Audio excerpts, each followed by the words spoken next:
डीडवाना कुचामन जिले के सभी मतदाताओं से विनम्र अपील करता हूं कि एसआईआर का हिस्सा बनिए। हमारे बीएलओ जब आपके घर आते हैं तो उनका सहयोग कीजिए। भारत निर्वाचन आयोग का और राजस्थान निर्वाचन आयोग के निर्देशों के अनुरूप वो उनके साथ आपकी सभी पार्टियों के बीएलए भी साथ में होंगे। आपको किसी भी प्रकार का शक शुबा या शंका हो तो आप बीएलओ से बात कर सकते हैं। हमारी हेल्प डेस्क पे जाके जानकारी प्राप्त कर सकते हैं। हमने हर बूथ के ऊपर हेल्प डेस्क बनाई है, हर पंचायत स्तर पर हेल्प डेस्क बनाई है। हमने अपने एसडीओ लेवल जो ईआरओ है हमारा, वहां पे भी हेल्प डेस्क बनाई है। हमने जिला मुख्यालय पे भी हेल्प डेस्क बनाई है। और ये सिर्फ इसलिए है कि कोई भी मतदाता अपने किसी भी शंका या कोई भी उनके मन में विचार हो तो उसका समाधान कर सके। तो मेरा सभी से अपील है कि आप एसआईआर में ज्यादा से ज्यादा भाग लें और भारत निर्वाचन आयोग और राजस्थान निर्वाचन आयोग के इस कार्यक्रम में को सफल बनाएं, ताकि आने वाले जो चुनाव हैं वो उनको बहुत अच्छे से करवाया जा सके। नमस्कार।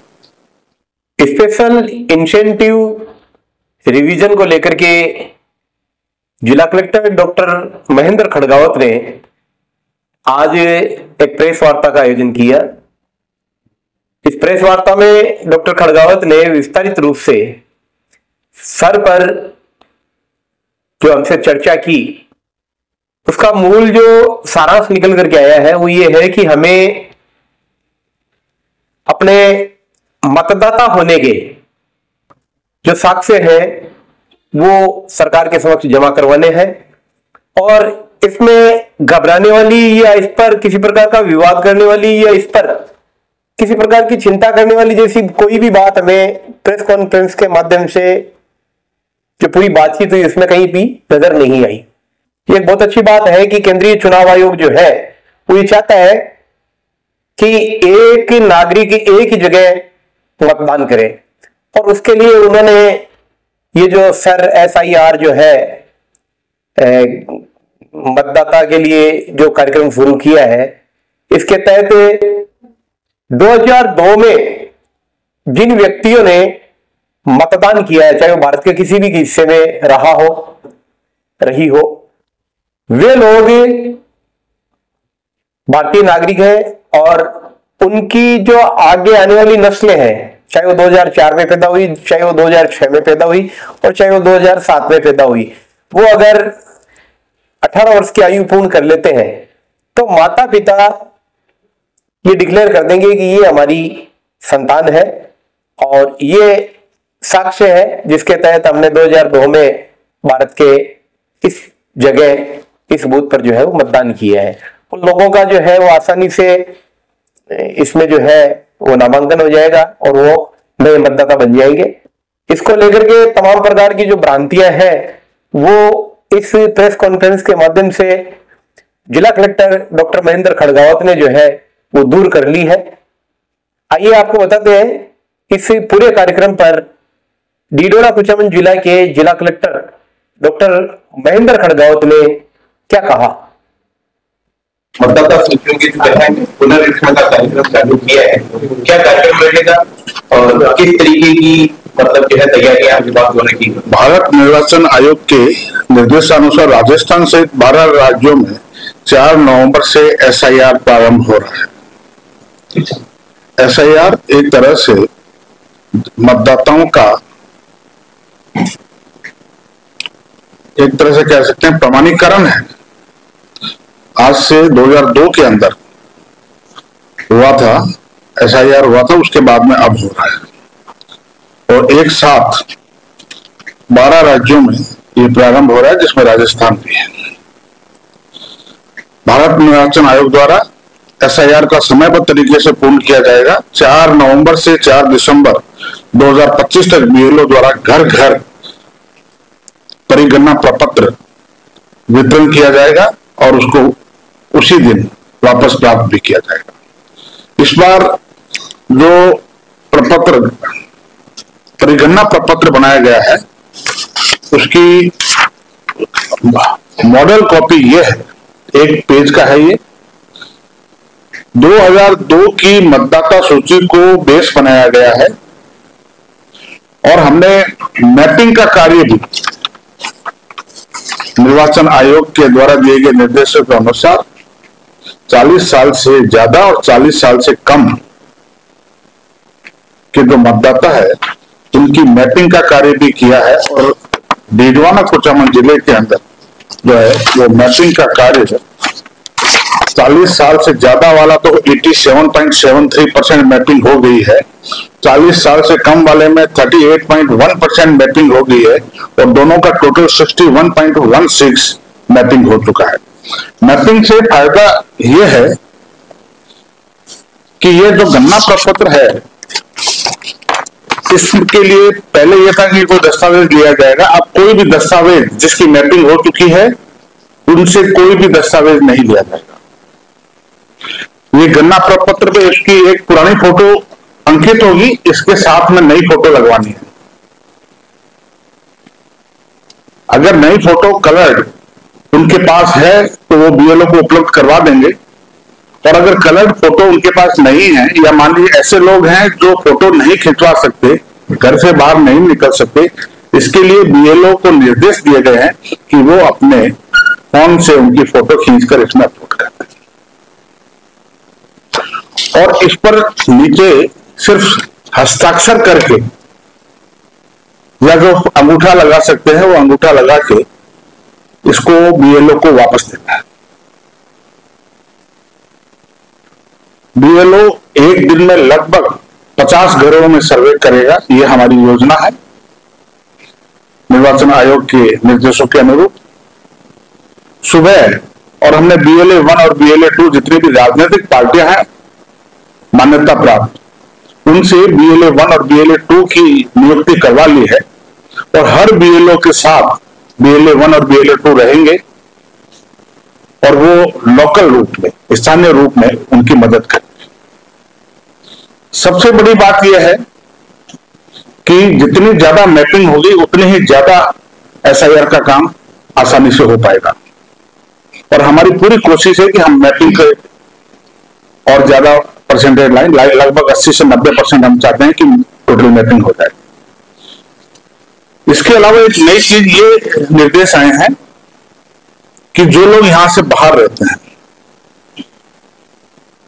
वो ऑनलाइन इस क्यूआर कोड को स्कैन करके भी ऑनलाइन भर सकते हैं। हमारी पूरी कोशिश रहेगी कि ज्यादा से ज्यादा ऑनलाइन इस गणना प्रपत्र को भरवाया जाए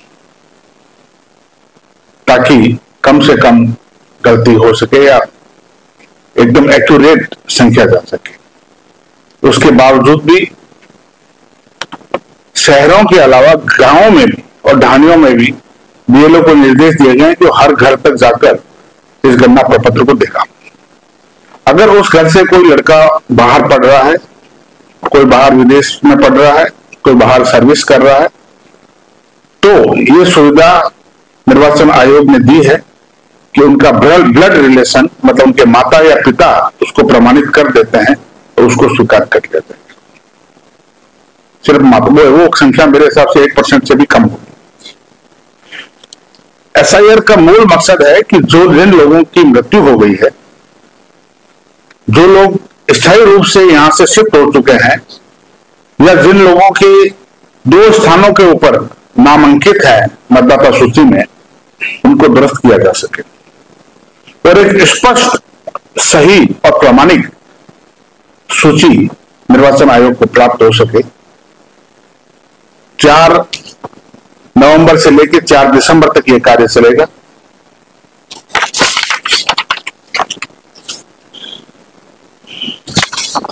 नौ दिसंबर 2025 को मतदाता सूची का प्रारूप प्रकाशन किया जाएगा। 9 दिसंबर 2025 से 8 जनवरी 2025 तक दावे और आपत्तियां ली जाएगी।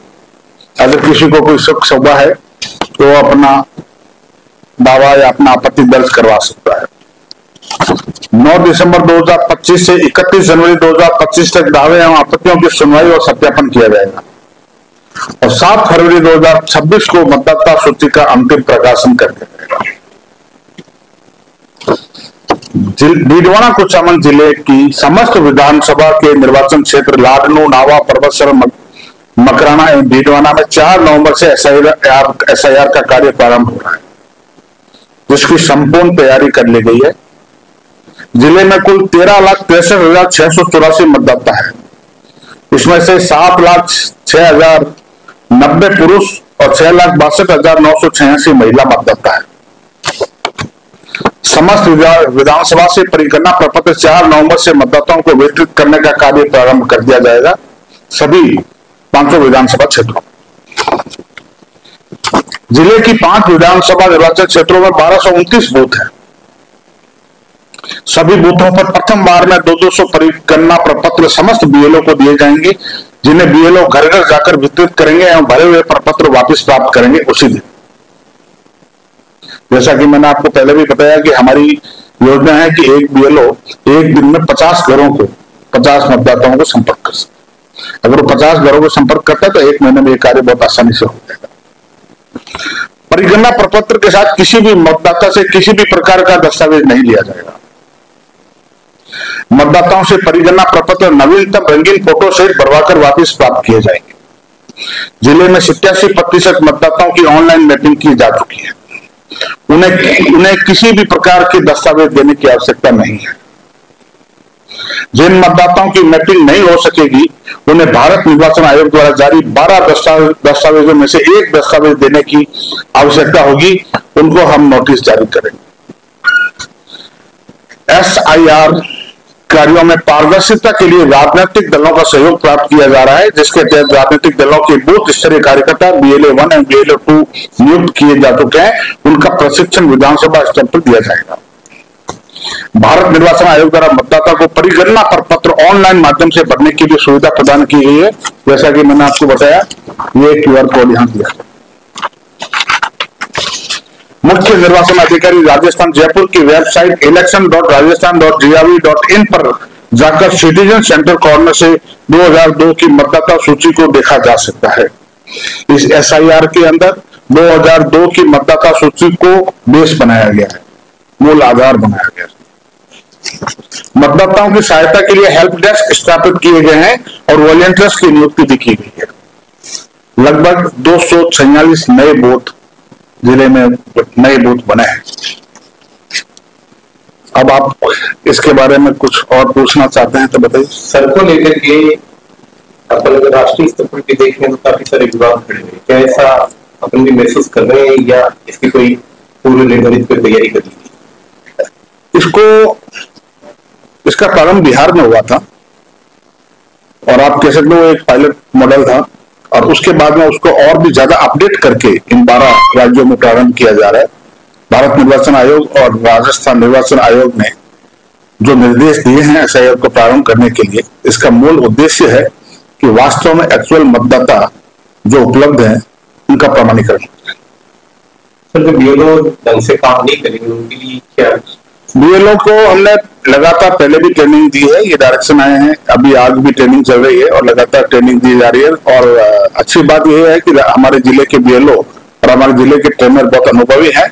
उन्होंने पहले भी बहुत चुनाव संबंधी कार्य किए हैं और अच्छे से कार्य करेंगे। जो बीएलओ थोड़ी सी भी चुनाव आयोग के कार्यों में लापरवाही बरतेगा तो जो भी चुनाव आयोग के द्वारा निर्धारित किए गए हैं उनके खिलाफ कार्य। इनके कार्य का आधार ये माना गया है कि जिन मतदाताओं का नाम 2002 की मतदाता सूची में आ गया, उनकी मैपिंग, जिन मतदाताओं के जो नए हैं 2002 के बाद में जन्म हुआ है, उनके माता का या पिता का नाम 2002 की मतदाता सूची में है, उनकी मैपिंग की 2002 की मतदाता सूची को बेस बनाया गया। तो मतदाता माना गया वो उसको किसी भी प्रकार के दस्तावेज देने की आवश्यकता। सर, जैसे 40 साल से आपने कहा कम है किसी की आयु, तो उसका नाम 2002 की सूची में नहीं है, लेकिन उसके माता पिता का नाम है, उसको दस्तावेज देने की जरूरत नहीं है। उसको दस्तावेज अगर मान लीजिए उसके माता पिता राजस्थान से कहीं बाहर भी रहते हैं, तो हिंदुस्तान की जितनी भी 2002 की ये मतदाता सूचियां हैं, ये सारी ऑनलाइन है और सब बीएलओ को बता दिया गया है। वो ऑनलाइन, अगर मान लीजिए कोई कहता है कि मेरे माता या पिता या मेरे दादा दादी बिहार में रहते थे और उनकी ये इस जगह रहते थे, ऑनलाइन चेक कर लेंगे। अगर उसका मिल जाता है तो उसको उसमें शामिल कर, आपको कोई दस्तावेज नहीं देना पड़ेगा, क्योंकि आपके माता या पिता में से दोनों उनके अंदर 2002 की मतदाता सूची में है, इसलिए आपकी ऑलरेडी मैपिंग हो चुकी है। इसके लिए किसी प्रकार का कोई हेल्प डेस्क स्थापित? हमने जिला मुख्यालय पर, विधानसभा में अपने उपखंड स्तर के ऊपर और पंचायत स्तर के ऊपर भी हेल्प डेस्क बनाएंगे। सर, जो दस्तावेज जो 12 प्रत्येक बूथ के ऊपर भी, जो कुछ दस्तावेज आपने बताया कि दस्तावेज की देने पड़ेंगे, उनका क्या अगर रहेगा, वो किस तरह से कमी होगी?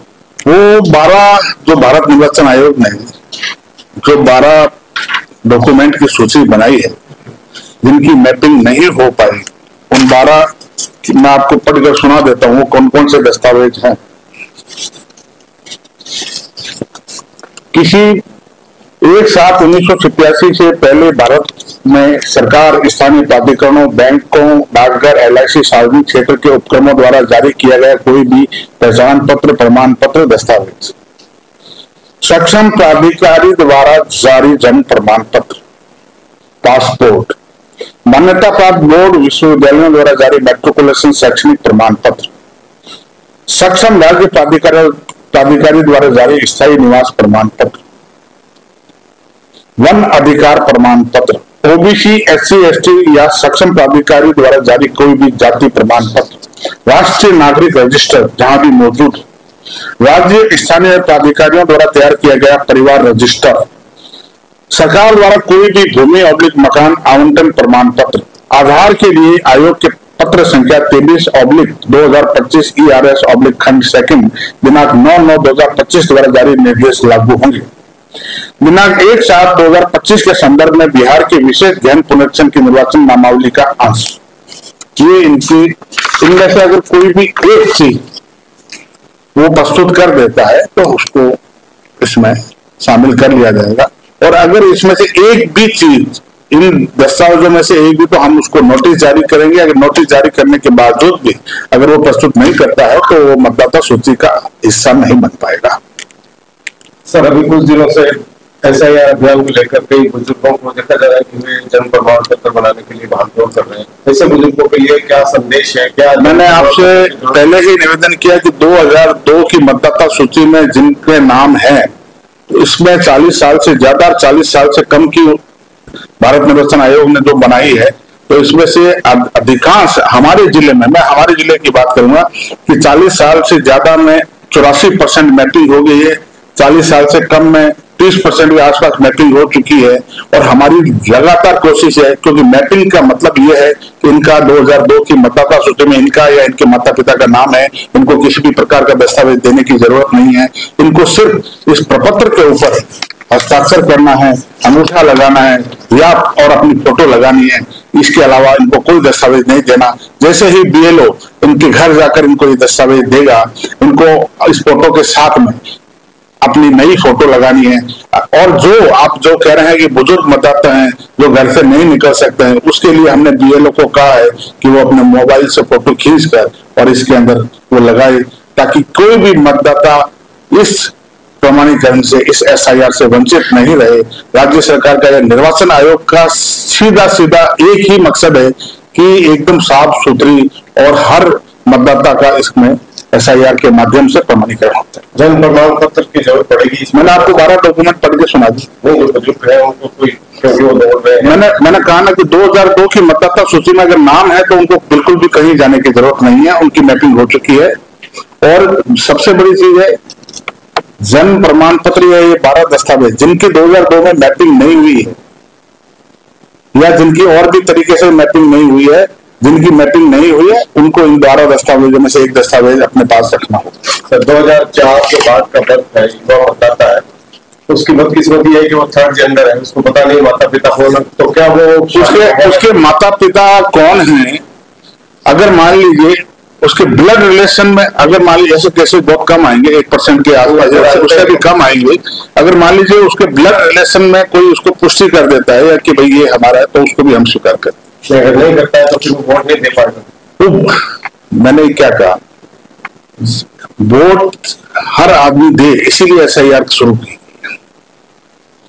SIR को प्रारंभ करने का मतलब यही है कि हर आदमी मतदाता सूची के अंदर उसका नाम हो, उसका हिस्सा बन जाए। जिन लोगों की मृत्यु हो गई है, जो लोग स्थायी रूप से यहाँ से पलायन कर गए हैं, दूसरी जगह शिफ्ट हो गए हैं, या जिनका नाम दो जगह, दो मतदाता सूचियों में अलग अलग, जैसे मान लीजिए आप गांव में रहते हैं, गांव में भी आपका नाम है, शहर में भी है, तो आपका नाम एक जगह है। सर जैसे आधार कार्ड को लेकर के सुप्रीम कोर्ट ने आदेश दिया था, क्या इसमें भी आधार कार्ड को मान्य किया जाए? आधार कार्ड को इस ऑर्डर के तहत दोनों के बाद मान्य किया गया है और